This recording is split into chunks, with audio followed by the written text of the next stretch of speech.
എന്തൊക്കെയുണ്ട് വിശേഷങ്ങൾ? എല്ലാവർക്കും സുഖം തന്നെയല്ലേ? ഞങ്ങളിവിടെ സുഖമായിരിക്കുന്നു. Happy new year. എല്ലാവർക്കും ഒരു അടിപൊളിയായിട്ടുള്ള വർഷം ആശംസിക്കുന്നു.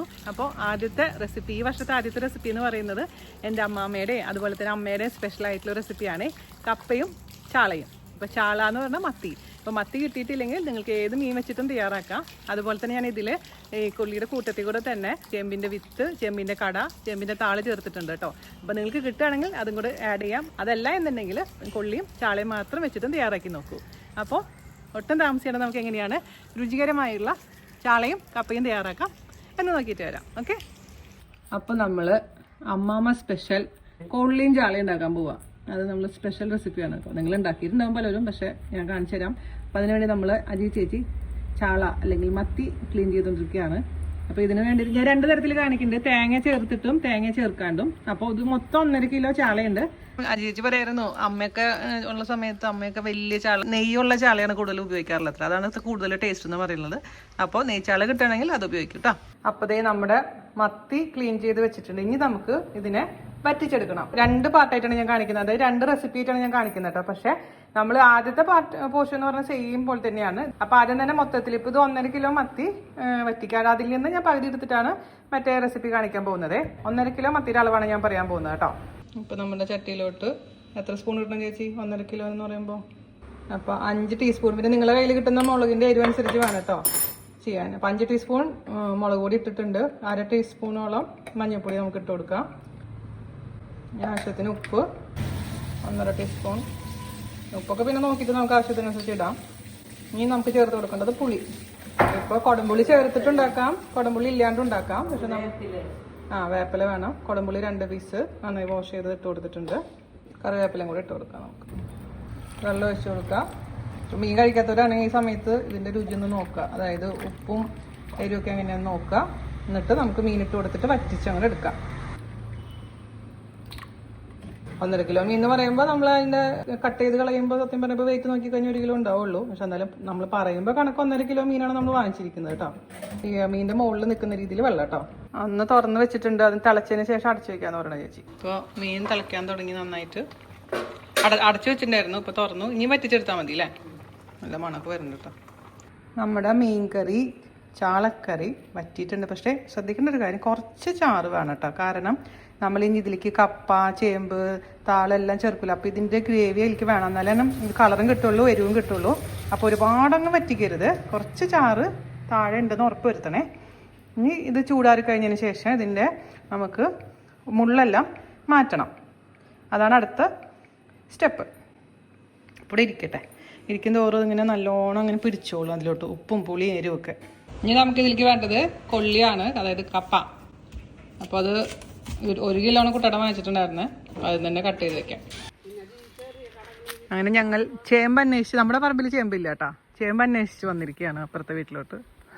ഏതാണ് നമുക്ക് പറിക്കേണ്ടത്? ഒരെണ്ണം പറിച്ച് നോക്ക്. വിത്തുള്ളത് പറിക്കും, വിത്ത് ഉള്ള ചാൻസ് ഉള്ളത് പറിക്കും. നമ്മുടെ താള് വേണം, കട വേണം, വിത്ത് വേണം. ഇതിൽ വിത്തുണ്ടോന്ന് അറിയില്ല കേട്ടോ, നമുക്ക് നോക്കാം.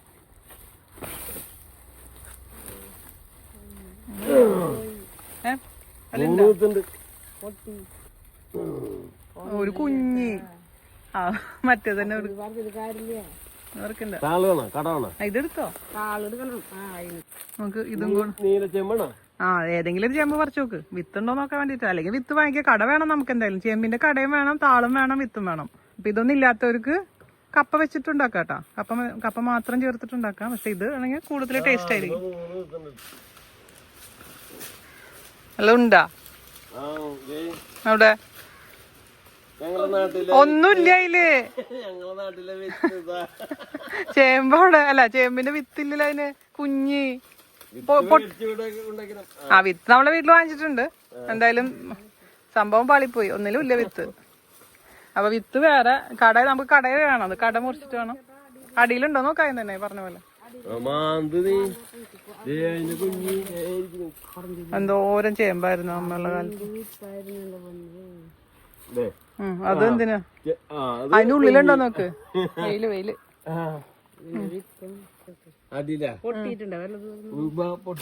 പണ്ട് ഇങ്ങനെ അവിടെ നിന്ന് ഇവിടെ നിന്നൊക്കെ കിട്ടൂലേ ഭൂമിയിൽ ഒന്നും പൊട്ടിയിട്ടില്ല ഒന്നും ഇല്ല. അപ്പൊ ഇത്ര നാളായിട്ട് ഇതിന്റെ വിത്ത് ഉണ്ടാവാത്ത കാണിച്ചു കൊടുക്കട്ടെ. ഇതെവിടേക്കാ പോണത്? കുട്ടാട്ടന്റെ വീട്ടിൽ കൂടെ വീണമോളുടെ വീട്ടിക്ക് പോണല്ലേ? പിന്നെ കുട്ടാട്ടന്റെ വീട്ടിട്ടാ. അപ്പൊ നമ്മുടെ വീട്ടിലുള്ള ചേമ്പ് വിത്ത് എടുക്ക, ഇതിന്റെ കടയും താളും എടുക്ക. അത് ഇതെന്ത് മരാ? ചേമ്പിന്റെ കടയുടെ ഒരു പീസ് എടുത്തിട്ടുണ്ട്. ഒരു പീസ് കൂടെ വേണ്ടേ? രണ്ടെണ്ണത്തിലേക്ക് വേണ്ടേ? മറ്റേനും കൂടെ എടുത്താ. അത് കുഴിച്ചിടാൻ വേണ്ടി അവിടെ വെച്ചിട്ടുണ്ട് ചേട്ടൻ. ഇനി താളെടുക്കണം, ഇതെടുക്കണം, വിത്ത് എടുക്കണം.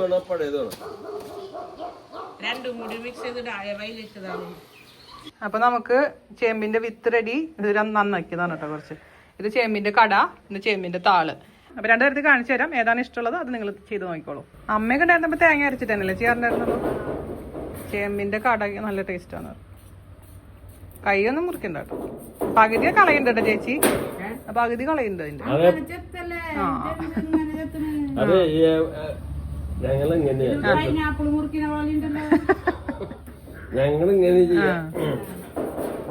അത് നല്ലപോലെ പറമ്പിൽ പോയിട്ട് മുറിച്ചിട്ട് വന്നതാ.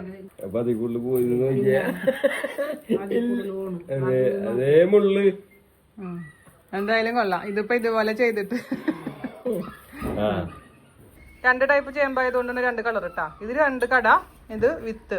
അപ്പോൾ എന്തായാലും വാഷ് ചെയ്തിട്ട് ചെറുതായിട്ട് മുറിക്കട്ടെ കേട്ടോ. എന്നിട്ട് വെള്ളത്തിലിട്ട് വെക്കണം. അപ്പൊ നമ്മൾ ഇവിടെ എല്ലാം ക്ലീൻ ചെയ്ത് അരിഞ്ഞു വെച്ചിട്ടുണ്ട്. ഇത് താള്, ഇത് കപ്പ, ഇത് ചേമ്പിന്റെ കട, ഇത് വിത്ത്. ഇപ്പോ വിത്തും അതുപോലെ തന്നെ കപ്പയും ഒരുമിച്ചാണ് കുക്ക് ചെയ്യാൻ പോകുന്നത് കേട്ടോ. കാരണം ഓരോന്നിന്റെയും വേവ്, കുക്കിംഗ് ടൈം വ്യത്യാസം ഉണ്ടാവും. അപ്പൊ ഇത് തനിയെ കുക്ക് ചെയ്യണം, ഇത് തനിയെ കുക്ക് ചെയ്യണം, ഇത് രണ്ടും ഒരുമിച്ച് കുക്ക് ചെയ്യണേ. എന്നിട്ട് നമുക്ക് അതിൻ്റെ ഉള്ളിൽ നിന്ന് പകുതി എടുത്തിട്ട് നമുക്ക് രണ്ട് റെസിപ്പി ചെയ്യാം. അപ്പൊ നമ്മുടെ ചേമ്പും താള് വെന്തിട്ടുണ്ട്, കട വെന്തിട്ടുണ്ട്, അതുപോലെ തന്നെ കപ്പയും ചേമ്പിന്റെ വിത്തും വെന്തിട്ടുണ്ട്, കുക്കായിട്ടുണ്ട്. അപ്പോൾ ഇത് രണ്ടും സെപ്പറേറ്റ് ആയിട്ട് എടുത്ത് വെച്ചിട്ടുണ്ട് കേട്ടോ. രണ്ട് റെസിപ്പിക്ക് വേണ്ടി രണ്ട് ഈക്വൽ എമൗണ്ടിൽ മാറ്റി വെച്ചിട്ടുണ്ട് ചേച്ചി. അതേപോലെ തന്നെ മത്തി നമ്മൾ രണ്ടായിട്ട് ഡിവൈഡ് ചെയ്തിട്ടുണ്ട്. ഇനി നമുക്കിത് മത്തിയിൽ നിന്ന് മുള്ള് വേർതിരിച്ചെടുക്കണേ. ചാറായിൽ കുറച്ചിരിപ്പുണ്ട്, നമുക്ക് പിന്നെ ഇടാം. എനിക്ക് ഈ മത്തിയുടെ മുള്ള് ഇങ്ങനെ കാണുമ്പോൾ ഏതോ നമ്മുടെ ഇന്റർവെല്ലിൽ മോഹൻലാൽ ഇങ്ങനെ മത്തി ഇങ്ങനെ പിടിച്ച് നിൽക്കുന്ന ഒരു സീനില്ല, അതാണ് ഓർമ്മ വരിക. ചേച്ചി ഓരോ മീനിൽ നിന്നും മുള്ള് വേർപെടുത്തി എടുക്കുന്നുണ്ട്. അത് കഴിഞ്ഞിട്ട് ഞാൻ കാണിച്ചു തരാം കേട്ടോ. അപ്പൊ ആദ്യത്തെ ഇത് തേങ്ങ ഇല്ലാത്തതല്ലേ, തേങ്ങ ഇല്ലാത്തതിലുണ്ടാക്കാം.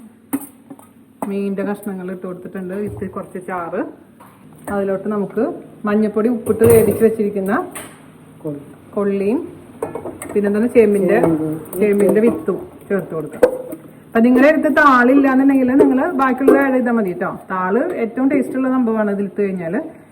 ചേമ്പിന്റെ താളും ചേമ്പിന്റെ വിത്തും ചേമ്പിന്റെ കടയും ഏറ്റവും ബെസ്റ്റ് ആണ്. പക്ഷെ ഇല്ലാത്തവര് കപ്പ മാത്രം ഇട്ടിട്ടും ചെയ്യാം കേട്ടോ. Same recipe. ഇത് കട ശരിക്കും നമ്മുടെ ചേനയുടെ പോലെയുണ്ട്. ഇപ്പൊ നിങ്ങൾക്ക് അതിന് വരുമ്പോ കട കിട്ടിയില്ലെങ്കിൽ ചേന ആഡ് ചെയ്യാം കേട്ടോ. ഇതിനൊക്കെ നല്ല വേവ് കൂടുതലാണ്. നമ്മൾ ചേമ്പിന്റെ താള് കാണുമ്പോൾ വിചാരിക്കും പെട്ടെന്ന് കുക്കാവുന്നു, പക്ഷെ ഏറ്റവും വേവ് കൂടുതലുള്ളത് താളിനാണ്. അതെല്ലാം ചേർത്ത് കൊടുത്തിട്ടുണ്ടല്ലോ. നന്നായിട്ട് മിക്സ് ചെയ്ത് കൊടുക്കാം എല്ലാത്തിലും. അപ്പൊ ഇച്ചിരി മഞ്ഞപ്പൊടിയും ഉപ്പും ചേർത്തിട്ടാണ് കുക്ക് ചെയ്തിട്ടുണ്ടായിരുന്നത്. ഇത് നന്നായിട്ട് തിളച്ച് ഒന്ന് കുറുകണം. അപ്പൊ നിങ്ങൾ രുചിച്ച് നോക്കുക. എരിവോ പുളിയോ ഉപ്പ് എന്റെ കുറവുണ്ടെന്ന് നോക്കി അതിനനുസരിച്ച് ആഡ് ചെയ്യാൻ മറക്കരുത്. ചേച്ചി നോക്കിയപ്പോ കുറച്ച് ഉപ്പ് കുറവായിരുന്നു, അപ്പൊ കുറച്ച് ഉപ്പും കൂടെ ചേർത്ത് കൊടുത്തിട്ടുണ്ട്. ബാക്കി എരിവൊക്കെ ഉണ്ട് ചേച്ചി? എരിവെല്ലാം ഉണ്ട്. നന്നായിട്ട് തിളക്കട്ടെ കേട്ടോ. അപ്പൊ നമുക്ക് തേങ്ങ അരച്ചിട്ടുള്ള റെസിപ്പി ഉണ്ടാക്കാൻ വേണ്ടിയിട്ട് ഒരു 5 ചെറിയ ഉള്ളി ഇട്ട് കൊടുത്തിട്ടുണ്ട്. അതിലോട്ട് 1 കപ്പ് തേങ്ങയും കുറച്ച് വെള്ളം കൂടെ ചേർത്ത് നല്ല മഷി പോലെ അരച്ചെടുക്കാം. ഇത് തേങ്ങ ചേർത്തിട്ടുള്ള റെസിപ്പിയാണ് കേട്ടോ. അപ്പോൾ നമ്മൾ തേങ്ങ ചേർക്കാത്ത സംഭവം ഇപ്പുറത്ത് നന്നായി തിളച്ചുകൊണ്ടിരിക്കുന്നുണ്ട്. ഇത് നമുക്ക് തേങ്ങ ചേർത്തിട്ടുള്ളത് ഉണ്ടാക്കാം കേട്ടോ. അപ്പോൾ നമ്മുടെ ആ ചട്ടിയിൽ തന്നെ ഉണ്ടാക്കാമെന്ന് വിചാരിച്ചു. അതിലോട്ട് നമുക്ക് മീനിട്ട് കൊടുക്കാം. അതിലോട്ട് നമുക്ക് കപ്പയും ചേമ്പിന്റെ വിത്തും. അപ്പോൾ 1/2 കിലോ കപ്പയാണ് കേട്ടോ അത്. 1/2 കിലോ കപ്പയും 2 ചേമ്പിന്റെ വിത്തും പിന്നെ ഞാൻ പറഞ്ഞത് നേരത്തെ എടുത്തതിൻ്റെ എല്ലാം പകുതി. ഇത് കരിനെല്ലിക്ക കെട്ടി വെച്ചിരിക്കുകയാണ്. ഇത് റെഡി ആയിട്ട് എങ്ങനെയുണ്ട് നോക്കിയിട്ട് വേണമെങ്കിൽ ദുബായിൽ പോയിട്ട് ഉണ്ടാക്കാൻ. നമ്മുടെ ബാക്കിയുള്ള സംഭവം ആഡ് ചെയ്ത് കൊടുത്തിട്ടുണ്ട്. നന്നായി മിക്സ് ചെയ്ത് അവസാനമാണ് ഇതെല്ലാം മിക്സ് ചെയ്തിട്ടാണല്ലേ തേങ്ങ ചേർക്കാം. തേങ്ങയും ഉള്ളിയും കൂടി അരച്ചിട്ടുള്ള അരപ്പിഞ്ഞ് ഇതിലേക്ക് ചേർത്ത് കൊടുക്കാം. അതിൻ്റെ പച്ചമണം മാറുന്നത് വരെ ഇതിൽ കിടന്ന് നന്നായി കുക്കാവണേ. അപ്പോൾ നമ്മൾ തേങ്ങയുടെ കൂട്ട് ഒഴിച്ചു കൊടുക്കാം. നന്നായി മിക്സ് ചെയ്ത് കൊടുക്കുക. ഞാൻ അവസാനത്തെ സ്റ്റെപ്പ് എന്ന് പറഞ്ഞാൽ നമുക്ക് ഇതിലേക്ക് ഉള്ളി കാച്ചണം കേട്ടോ. ഉള്ളി നല്ല നൈസാക്കി അരിഞ്ഞിട്ട് ഇവിടെ കാച്ചി ഒഴിക്കണം. അത് നന്നായിട്ട് തിളയ്ക്കുന്നുണ്ട്. ഇത് തേങ്ങയുടെ പച്ചമണം മാറുന്ന വരെ അങ്ങ് തിളപ്പിക്കാം. ഇതാണ് അമ്മയുടെ അമ്മൂമ്മയുടെ ഒക്കെ റെസിപ്പി. അവർ തേങ്ങ ചേർക്കാറുണ്ടായിരുന്നു. ഇപ്പൊ പിന്നെ തേങ്ങ ഇഷ്ടമില്ലാത്തവർക്കും തേങ്ങ കിട്ടാൻ ബുദ്ധിമുട്ടുള്ളവർക്കും നിങ്ങൾക്ക് വേണ്ടിയിട്ടാണ് ഈ മറ്റേ റെസിപ്പി കാണിച്ചിരുന്നത് കേട്ടോ. അപ്പം ഏതാണ് നിങ്ങൾക്ക് ഇഷ്ടം അത് ചെയ്തോളൂ. അപ്പം നമ്മൾ തേങ്ങ ചേർക്കാത്തത് ഓഫ് ചെയ്തിട്ടുണ്ട്. അതിലോട്ട് കുറച്ച് കറിവേപ്പില ഇട്ട് കൊടുക്കുക. പച്ച വെളിച്ചെണ്ണയും കൂടെ ഒഴിച്ചങ്ങ് മിക്സ് ചെയ്തങ്ങ് അടച്ചു വയ്ക്കാം.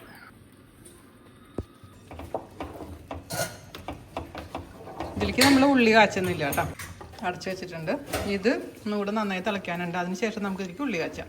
അപ്പം ഞാനിവിടെ ഓഫ് ചെയ്തിട്ടുണ്ട് കേട്ടോ. അതിട്ട് ടേസ്റ്റ് നോക്കിയപ്പോൾ നന്നായിട്ടുണ്ടെന്ന് പറഞ്ഞിട്ടുണ്ട്. ഉപ്പ് കുറച്ച് കുറവുണ്ടായിരുന്നു. ഉപ്പ് ചേർത്ത് കൊടുത്തു. പിന്നെ ഇനി നിങ്ങൾ നോക്കുമ്പോൾ എരിവ് കുറവ് പോലെ തോന്നുകയാണെങ്കിൽ ഒന്നില്ലെങ്കിൽ കുറച്ച് മുളക് പൊടി തനിയെ എടുത്തിട്ട് ഒന്ന് വറുത്തിട്ട് ഇട്ട് കൊടുക്കുക. അല്ലെങ്കിൽ നമ്മൾ ഉള്ളി കാച്ചില്ലേ, ഉള്ളി കാച്ചുന്ന സമയത്ത് ഉള്ളി റോസ്റ്റ് ആയതിനു ശേഷം അതിലോട്ട് കുറച്ച് മുളക് പൊടി ചേർത്ത് മിക്സ് ചെയ്തിട്ട് ഇതിലേക്ക് ഒഴിച്ചു കൊടുത്താലും മതി. അതായിരിക്കും കുറച്ചും കൂടെ സൗകര്യം കേട്ടോ. അപ്പോൾ അത് എരിവിൻ്റെ കാര്യം നിങ്ങൾ തീരുമാനിച്ചോളൂ കേട്ടോ. ഇതിപ്പോൾ കറക്റ്റാണ് എരിവ്. അതുകൊണ്ട് നമ്മൾ പിന്നെ ഒരു കളർഫുൾ ആക്കാൻ വേണമെന്നുണ്ടെങ്കിൽ ലാസ്റ്റ് കുറച്ച് മുളക് പൊടി നമുക്ക് ചേർത്ത് കൊടുക്കാം. അത് നമുക്ക് ചെയ്യാവുന്ന കാര്യമുള്ളൂ. അപ്പോൾ നമുക്ക് കുറച്ച് വെളിച്ചെണ്ണയിൽ ഒന്ന് റോസ്റ്റ് ചെയ്തെടുക്കാം. ഈ ചെറിയുള്ളി നമുക്കൊരു ഇച്ചിരി മുളക് പൊടി ഒരു കളറിന് വേണ്ടിയിട്ട് കേട്ടോ മിക്സ് ചെയ്ത് കൊടുക്കാം. ഓഫ് ചെയ്തിട്ടുണ്ട്. എന്നിട്ട് കുറച്ച് കറിവേപ്പില ഇട്ട് കൊടുക്കാം. അതിലേക്ക് ഒഴിക്കാം.